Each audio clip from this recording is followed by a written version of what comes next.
নমস্কার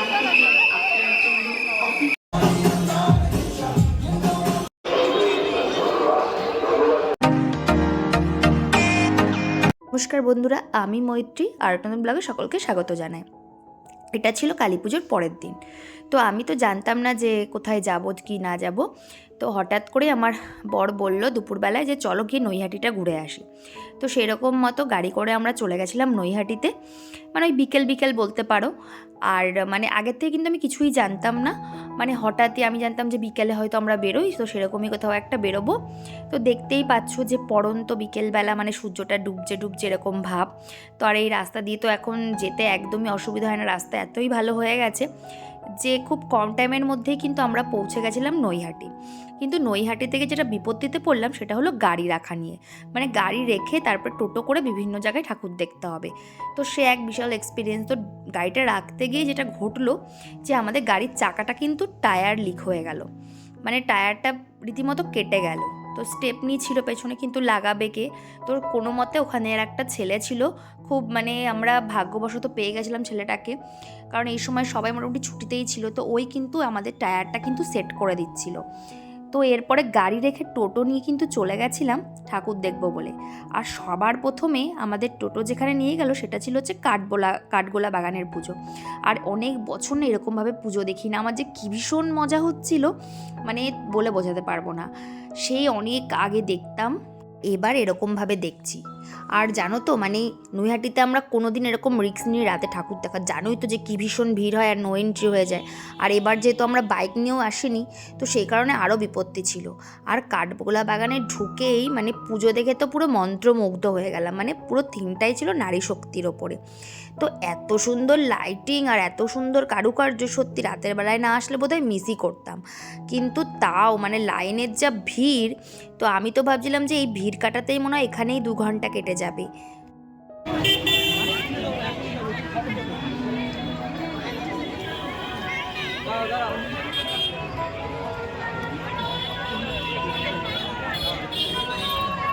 কোনো মতে যেহেতু দুজন ছিলাম, কায়দা করে কিন্তু ঢুকে গেলাম প্যান্ডেলের ভেতরে। মানে লাইন তো কিছুটা দিতেই হয়েছিল, মানে পুরোপুরি ঢুকতে পারিনি, কিন্তু কিছুটা সময় কম লেগেছিল তাও। আর দেখো ঠাকুরটা কী অসাধারণ দেখতে, আর আশেপাশের যে কারুকার্যগুলো ছিল সত্যি ভীষণ ভালো লাগলো। আর প্রত্যেকবারই কিন্তু এই কাঠগোলা বাগানের পুজোটা খুবই ভালো হয়। আর আমরা তো অন্যবার যেহেতু দিনের বেলায় দেখি, মানে ভেতরের লাইটিংটা দেখতে পারলেও তো বাইরেরটা দেখা হয়ে ওঠে না, তাই এবার কিন্তু লাইটিং সহযোগে দেখলাম। আর একটু মাঝে ছবিও তুলে নিয়েছিলাম। আর জানো তো মানে এখানে আর একটা সমস্যা রাতের বেলায় দেখলাম, যে মানে এক টোটোতে তুমি সব জায়গায় যেতে পারবে না। এই যে দেখতে পাচ্ছ যাওয়ার পথে একটু মাঝে কিন্তু টি ব্রেক নিয়ে নিয়েছিলাম আমরা, তারপরে কিন্তু আবার যাচ্ছিলাম পরের প্যান্ডেলের দিকে। কিন্তু এই কাকু কিন্তু এখানে এসে আমাদের ছেড়ে দিয়েছিল, বলেছিল এখান থেকে আমি আর তোমাদের নিয়ে যেতে পারবো না। তো যেতে যেতে রাস্তায় এই প্যান্ডেলটা পড়লো, এই প্যান্ডেলটাও ভীষণ সুন্দর করেছিল, তাই এখানে কিন্তু কিছুটা টাইম ঘুরে দেখে নিলাম। তো এটাও খুব সুন্দর একটা পুজো হয়েছিল, মানে ওখানে কিন্তু অলিতে গলিতে প্রচুর প্রচুর পুজো হয়। এবার অত পুজো দেখতে গেলে তো আমাদের রাত কভার করে দিন হয়ে যাবে, তাতেও সম্ভব না। তাই ছোটোখাটো পুজোগুলো আর দেখার চেষ্টা করে নেই, যেতে যেতে যে কটা আর কি পথের মাঝে পড়েছিল সেগুলো দেখে নিচ্ছিলাম। দেখো কি সুন্দর পুরো আদিবাসী থিমের ওপর ঠাকুরটা। আর এরপরে দেখো চলে গেছিলাম যেটা সব থেকে ইন্টারেস্টিং, এই যে জমালয়। এটা কিন্তু করেছিল জমালয়, তো এখানেও কিন্তু প্রচণ্ড ভিড়ের লাইন ছিল। তো কোনো মতে কিন্তু আমাদের একটু মানে জানাশোনা থাকায় একটু তাড়াতাড়ি ঢুকতে পেরেছিলাম, ওখানে চেনাশোনা ছিল বলে। তো দেখো কি নালে ভিড়, এখানে গেলেও 2 ঘন্টা নালে কেটে যেত। কিন্তু এই যেহেতু ওর পিসির বাড়ি এখানে, তো সেই সূত্র মারফত একটু চেনাশোনাও ছিল। তো এই যে দেখতে পাচ্ছ ভেতরটা কি অসাধারণ করেছিল, মানে আমি তো চোখই ফেরাতে পারছিলাম না প্যান্ডেলটার দিক থেকে। ঝাড়বাতি, লাইটিং, প্যান্ডেল, মানে একটা অসাধারণ ব্যাপার। আর যেতে যেতে একটু নিজেকেও একটু দেখে নিলাম আয়নে, মানে ক্যামেরাতে আর কি। তো এইটার কিন্তু দুটো ভাগ ছিল, মানে এই যে প্রথম ভাগটা তোমাদের দেখালাম, এটা কিন্তু আবার একটা আলাদা সেগমেন্ট, মানে যেখানে ঠাকুরটা রাখা ছিল সেখানে কিন্তু অন্যভাবে একটা মানে করা পুরো জায়গাটা এত সুন্দর। আর মা কালী দেখো এই থিমটার সাথে এত অপূর্বভাবে যাচ্ছিল, আমি তো এখানের প্রত্যেকটা জায়গায় দাঁড়িয়ে বিভিন্ন পোজে পোজে ছবি তুলছিলাম। মানে ছবি তুলতে গিয়ে তো আর এক অশান্তি। তো বলছে তাড়াতাড়ি করেও, মানে দাঁড়াতে তো দিচ্ছেই না, বুঝতেই পারছো এত লোকের ভিড়, এত চাপ, মানে কোনো মতে আর কি ছবি টবি তুলে আর কি বেরোতে হচ্ছে। তার মধ্যে দিয়ে আর কি যতটা পারছি ক্যাপচার করে নিচ্ছি তোমাদের সাথে শেয়ার করবো বলে। তোমরা যারা দেখেছো তারা তো দেখেইছো, আর যারা দেখোনি তারা কিন্তু এখানে কিন্তু তোমরা পুরো কিন্তু প্যান্ডেলটা দেখে নিতে পারো। তো এরপরে কিন্তু এইটা দেখার পরে আমি যাচ্ছিলাম আমার একটা অন্য ঠাকুর দেখতে। তো এই যে যাওয়ার মাঝে কিন্তু এই আংটিটা একটু কিনেছিলাম, কেমন হয়েছে জানিও।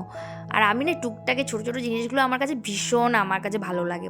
আর আমার না one of the most favourite একটা ঠাকুর হচ্ছে এই নৈহাটির এই বড় কালী ঠাকুর। আর এত সুন্দর লাগে আমার, প্রত্যেকবার একই রকম করে, কিন্তু প্রত্যেকবারই কিন্তু আমার নতুন নতুনই মনে হয়। দেখো এর উচ্চতা, মানে ক্যামেরাতেও আমি ক্যাপচার করতে পারছিলাম না মাকে। তো কোনো মতে দাঁড়িয়ে টাড়িয়ে মানে ম্যানেজ করে আর কি ছবিটা নিলাম। মানে তোমরা তো এখানে কতটা বুঝতে পারছো জানি না, কিন্তু সামনে থেকে কিন্তু এর ভীষণ বড় উচ্চতা, 29 ফুট মানে হাতের ঠাকুর আর কি। তা এই ঠাকুরটা দেখানোর বাইরেই কিন্তু ছিল একটা পাপড়ি চাটের দোকান। তো ওখানে গিয়ে একটু মুড়ি মাখা, পাপড়ি চাট, ভেলপুরি এগুলো কিন্তু খেয়ে নিয়েছিলাম। আর পাশেই কিন্তু নাগরদোলনা মেলা বসেছিল। তো এরপরে কিন্তু এখান থেকে বেরিয়ে দেখছিলাম অনেক দোকানপাট বসেছে। তো এরপর আমাদের নিতে হবে আর একখানা টোটো, তার জন্য কিন্তু কিছুটা হেঁটে যেতে হবে। মানে রাতে দেখতে আসতে হলে যে কি প্রবলেম হয়, রাতে না আসলে আর কি বোঝাই যেত না। এরপরে দেখো যখন এই ঠাকুরটা দেখে বেরোচ্ছিলাম, তার যেতে যেতেই একটা ঠাকুর করেছে, সেটা কিন্তু দেশাত্মবোধক থিমের ওপর ছিল ঠাকুরটা। দেখো এখানে কিন্তু বিভিন্ন রকম মানে যে যারা আমাদের দেশের জন্য প্রাণ দিয়েছেন তাদেরকে নিয়ে কিন্তু এই পুজোটা হয়েছিল। যেমন ভগৎ সিং, ঝাঁসির রানী, তারপরে ব্রিটিশরা কীভাবে অত্যাচার করতো, ঠিক এইভাবে কিন্তু পুরো মণ্ডপটাকে কিন্তু সাজিয়েছিল। মানে ঢুকলেই যেন একটা নিজের দেশের প্রতি একটা ভক্তিভাব আসছে। আর সব থেকে যেটা অ্যাট্রাকশন বিষয়, মানে কালী ঠাকুরের মুখটা মানে ভারত মাতার সাথে কিন্তু মিলিয়ে করা হয়েছিল। দেখতে দেখো কি সুন্দর লাগছে, তাই না? আমি জানো তো এই ভারত মাতার একটা মন্দির পেয়েছিলাম কুরুক্ষেত্রে গিয়ে। এরপরে বললাম তো যে আবার একটা টোটো নেওয়ার পালা। তো টোটো নিয়ে কিন্তু এবার আমরা যাচ্ছিলাম স্টেশনে। আর স্টেশনে গিয়ে যে কি অবস্থা দেখলাম তোমাদের বলে বোঝাতে পারবো না। মানে যারা চোখে দেখেছো তারাই একমাত্র জানো। এটা কিন্তু সাবওয়ের অবস্থাটা এরকম। যখন আমরা ফিরেছি তখন তোমাদের লোকের আমি স্টেশনের অবস্থাটাও দেখাবো তোমাদের। হ্যাঁ, তো সাবওয়ে দিয়ে গিয়েই কিন্তু ছিল হচ্ছে জানো যে বড় মা, যেটা না দেখলে নৈহাটির অসম্পূর্ণ থাকে। এই বড় মাকে দেখতে গিয়ে হয়ে গেল আমাদের নাজেহাল অবস্থা। এমনিতেই তো দেখছো চোখে মুখে ঘামের কি অবস্থা। তোমরা তো সবাই জানো যে বড় মার মন্দিরটা কিন্তু আমাদের স্টেশন থেকে একটুখানি, কিন্তু এই যে কত চত্বর ঘুরিয়ে আমাদের নিয়ে গেছে, মানে না গেলে বিশ্বাস করতে পারবে না। শুধু হাঁটতে পেরেছি মনের জোরে, আর এই লোকের এত ভিড়ের সঙ্গ পেয়ে, সত্যি বলছি। আর যেতে যেতে মানে ওই রাস্তার ওপরে যেসব ঠাকুরগুলো পেয়েছিলাম, তো সেগুলোকে একটু ফটো তুলে নিয়েছিলাম। আর প্রথমেই ছিল কিন্তু একটা ভূতের থিমের ওপরে, দেখো পুরো কঙ্কালের ছবি, মানে পুরো একটা থিমটাই ছিল ভূতের ওপরে, কিন্তু রাস্তার ওপর দিয়ে একটা প্যান্ডেল ছিল। আর আমাদের কিন্তু প্রচুর ঘুরিয়ে নিয়ে গেছিলো। মানে আমি কোনো দিন নৈহাটির ঠাকুর এত ঘুরে দেখিনি, যেহেতু আমরা অবভিয়াসলি দিনের বেলা যাই। আর মানে এটা করেছে তার কারণও আছে, কারণ এত লোক, এত ভিড়, মানে লক্ষ লক্ষ মানুষ, মানে পারলে মনে হচ্ছে যে পায়ের তলা চাপা পড়ে গেলেও কোনো নিঃসন্দেহে মানে কারোর আর রক্ষা নেই। মানে এত লোক আমি সত্যি বলছি আমি দেখিনি এর আগে। আর রাতে তো এরকম যে অবস্থা থাকে, আর সব কিছুর এক্সপিরিয়েন্স করাই ভালো, কিন্তু ভাই আমি আর এরকম এক্সপিরিয়েন্স করতে চাই না। মা তো সবসময় আমাদেরকে টানেন, কিন্তু মানে অন্য সময় তো দিনের বেলা যাওয়াই আমি মনে করি বেটার। মানে একটু তা হলেও তুলনামূলক ভিড়টা কম থাকে, কিন্তু রাতের বেলায় মানে প্রচুর জায়গার লোক, প্রচুর মানুষের সমাগম বিভিন্ন জায়গার, মানে তোমাদের বলে বোঝাতে পারবো না। যে আমরা মনে হয় যেটা 2 মিনিটের রাস্তা, আমরা মানে 1 ঘন্টার ওপরে শুধু হেঁটেই গেছি। মানে ওই গঙ্গার দিক থেকে পুরো ঘুরিয়ে নিয়ে তারপরে কিন্তু আমাদের বড়মার ওদিকে ঢুকিয়েছিল। আর দেখো লাইটিং ছিল পুরো রাস্তা জুড়ে, আর পুরো শহরটাই তো এই সময় আলোয় পুরো মুড়ে যায়। মানে বুঝতেই পারছো নৈহাটির পুজো একদম নাম করা, বড় মা যেহেতু এটা ছিল 101 বছরের পুজো তার ওপর। আর এদিকে দেখো প্রচুর লোক কিন্তু হাঁটতে হাঁটতে না পেরে গঙ্গার পাশে একটু খোলা হাওয়াও নিচ্ছিল। হ্যাঁ, মানে এইটা যে ঘাট, মানে আমি বুঝতেই পারিনি, পরে বুঝলাম যে কোথা দিয়ে আমাদের হাঁটিয়ে নিয়ে গেছে। আর এদিকে দেখো এই যে বিভিন্ন কিন্তু জায়গায় এখানে পুজো হয়, আর ঠাকুরগুলো মোটামুটি একই ধরনের হয়। মানে নৈহাটির বড়মার এদিকে ঠাকুরগুলো মোটামুটি প্রত্যেকবার একই ধরনের হয়, কিন্তু এই দিকটাতে তো আসি না। এই যেহেতু এবার প্রচুর ঘুরে ফিরে যাচ্ছি, তার জন্য এই ঠাকুরগুলো দেখা হলো মেইনলি। সহযোগিতা করি নৈহাটি বড়কালী পূজা সমিতি ট্রাস্টের পক্ষ থেকে উপস্থিত সকল প্রত্যেকটা পুজোই খুব সুন্দর, আর মানুষজন দেখে বুঝতেই পারছো যে কীরকম ভিড় ছিল। মানে ঘেমে নিয়ে তো অস্থির অবস্থা।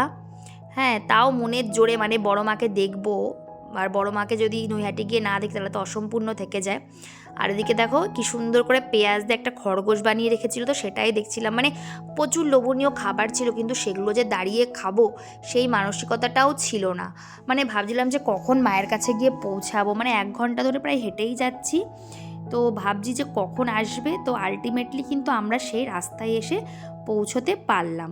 এই যে দেখছো, এটাই হচ্ছে লাস্ট মানে মণ্ডপ, যেটা পেরোলেই কিন্তু মানে বড় মায়ের দিকে যাওয়া যাবে আর কি। হলেন মা শান্তিময়ী। তো গঙ্গার দিকে থেকে যদি তোমরা যাও, মানে যদি গেছিলে যারা জানো, তো এটাই ছিল হচ্ছে প্রথম মা শান্তিময়ী।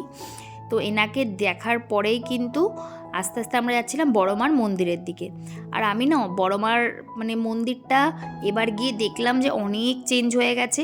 আর এবার জানো তো যারা অঞ্জলি হয়েছে, মানে এত মানুষ অঞ্জলি দিয়েছে, মায়ের কাছে তো অর্ধেকেই পৌঁছাতে পারিনি, স্ক্রিনে দেখেই কিন্তু সবাই মানে অঞ্জলিটা দিয়েছে আর কি। মনের ভক্তি মানে মানুষের কীরকম বুঝতেই পারছো। আর সেগুলোই কিন্তু স্ক্রিনে আমাদের সামনে তুলে ধরছিল।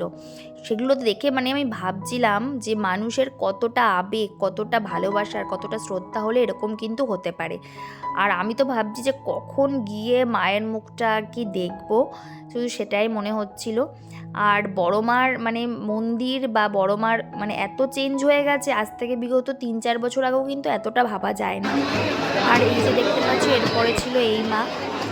তো এই মায়াকে দেখার পরেই কিন্তু আমরা এগিয়ে গেছিলাম বড় মায়ের মন্দিরের দিকে।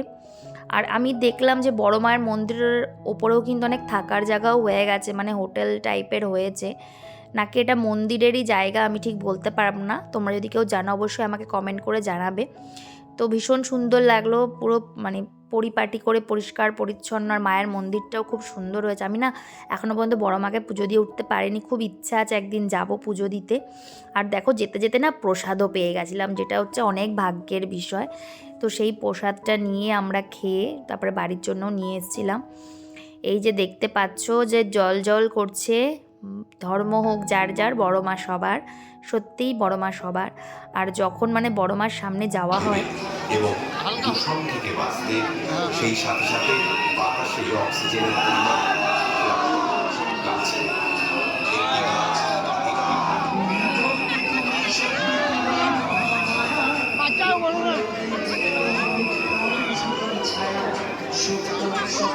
আমি তো মানে মাকে দেখেই যাচ্ছিলাম মানে চোখ ভরে। সত্যি তুমি যদি এক মনে মায়ের দিকে তাকিয়ে থাকো না, তোমার চোখে দিয়ে জল চলে আসবে। মানে দাঁড়াতে তো দিচ্ছিল না, কিন্তু যতটা মন তৃপ্ত করে দেখে নেওয়া যায়। এরপরে কিন্তু একে একে আরও অনেক মণ্ডপ ছিল। এই যে দেখতেই পাচ্ছ, মানে পরপর তো প্রচুর পুজো হয়, মানে বড় মার পুজোটা একদম মাঝ বরাবর হয়। তো প্রচুর প্রচুর পুজো হয়েছিল দেখতেই পাচ্ছ। আর এই মাদগুলোকেও কিন্তু খুব সুন্দর দেখতে, প্রচুর কিন্তু মানুষের ভক্ত গয়নাগাটি কিন্তু পরানো হয়। তো দেখতে কিন্তু ভীষণ ভালো লাগে ঠাকুরগুলোকে, প্রত্যেকটা ঠাকুর পুরো অন্যরকম, আর দেখতে কিন্তু ভীষণ সুন্দর লাগে। মানে যতবারই দেখি না কেন তাতেও যেন মন তৃপ্ত হয় না, প্রত্যেকবার হয়তো একই রকম থাকে, একই সাজসজ্জা সবই এক, তাও যেন মনে হয় যে না আরও দেখবো আরও দেখবো। আর এই যে দেখতে পাচ্ছ এই জিনিসগুলো অনেক আগে কিনতাম, তো আমার বর কিন্তু মশাই পেয়ে আবার সেই জিনিসগুলো কিনছিল। তো সেই টুকটাক সেই পুরোনো দিনের কথাগুলো মনে পড়ে যাচ্ছিল। আর এই যে গাছটাও ভাবছিল কিনবে, পরে আর টাইমের জন্য কেনা হয়নি। আর এই যে দেখতে পাচ্ছ ইনিও কিন্তু মা, শ্যামা মা, মানে এক একটা নাম আছে, নামগুলো অতটা জানি না। তো লাস্ট কিন্তু আমরা এই মাকেই দর্শন করেছিলাম এখানে, যে লাস্ট মানে এরপরে কিন্তু বেরিয়ে আর কি আমরা স্টেশন পেরিয়ে আবার ওই পারে গিয়ে মানে টোটো ধরে তারপর কিন্তু আমাদের গাড়ির কাছে যেতে হবে। তো এটাও দেখো মানে মায়ের বুকের মধ্যে যে সন্তান রয়েছে সেটাকে কিন্তু তুলে ধরেছে। তো প্রত্যেকটা মাই কিন্তু মানে সন্তানের কাছে প্রিয়, বা প্রত্যেকটা সন্তানই মায়ের কাছে কিন্তু প্রিয়। আর ভিড়টা তোমাদের দেখে বুঝতেই পারছো যে সেদিন স্টেশনের কি অবস্থা ছিল, মানে কাতারে কাতারে লোক, লক্ষে লক্ষে লোক।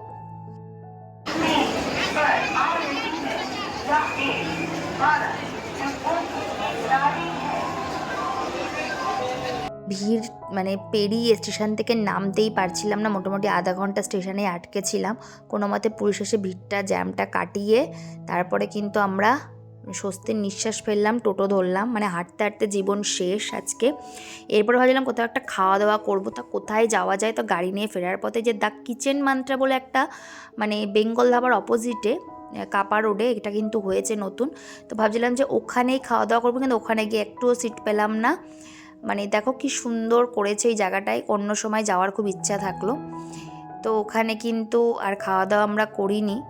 তারপরে কিন্তু আমরা না জায়গা পেয়ে চলে গেছিলাম কিন্তু পরে বেঙ্গল ধাবাতে। তো আমি ফার্স্ট টাইম গেলাম, আমার এক্সপিরিয়েন্স বেশ ভালো ছিল, তোমরা গিয়ে কিন্তু খাবার ট্রাই করতে পারো, বেশ ভালো। আর এই বেঙ্গল ধাবার রেস্টুরেন্টটা হচ্ছে নিচের দিকে। তো আমি তো ফার্স্টে বুঝতে পারিনি, মানে আমরা ডিস্কে গেছিলাম, ওখানে কিন্তু এমনি সময় বললো যে ডিস্কের কোনো এন্ট্রি ফ্রি নেই, কিন্তু এই সময় নিয়েছিল। পুজোর সময় কাপল কিন্তু নিয়েছিল হচ্ছে 300 টাকা এন্ট্রি ফি, তো অন্য সময় নাকি থাকে না এন্ট্রি ফিটা, ওখানে গিয়ে স্টার্টারই শুধু খাওয়া যায়। তো আমরা কিছুক্ষণ ওই ডিস্কে থেকে তারপরে কিন্তু চলে এসেছিলাম একদম রুফটপ, সেই রুফটপ জায়গাটা কিন্তু অসাধারণ লেগেছে আমার। তো ওখানে এসে আমরা মেন বসে আড্ডা দিয়েছিলাম, খাওয়া দাওয়া করেছিলাম। এখানে কিন্তু শুধু স্টার্টারগুলো সার্ভ করা হয়, যদি মেন কোর্স খেতে হয় নিচে যেতে হয়। তো আমার তো ভীষণ খেদা পেয়েছিলো, আমার তো স্টার্টার খেয়ে মন ভরছিলই না, কিন্তু মেন কোর্সটা পরে ওরা সার্ভ করেছিলো, কিন্তু তখন অনেকটাই দেরি হয়ে গেছিলো।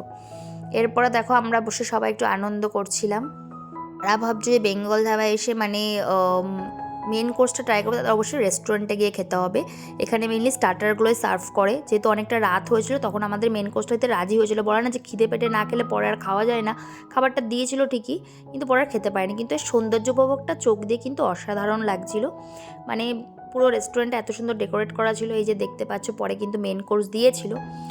আর জীবনে জানো তো চলতে গেলে সব রকম আনন্দই দরকার। হয়তো অনেকে বলবে যে তুমি পুজো করো দেখে তুমি ডিস্কে যেতে পারবে না, সেটা কিন্তু নয়। আমি মনে করি মানে ভগবানকে ভক্তি করাটা মনের ব্যাপার, আর এগুলো হচ্ছে আনন্দের ব্যাপার, এর সাথে কিন্তু এটা গোলালে চলবে না। আর এই যে দেখতে পাচ্ছ এখানে লিফট ছিল, আমার লিফটটা এত সুন্দর লেগেছে, ছোট্ট একটা লিফট যেটা দিয়ে রুফটপে যাওয়া যায়।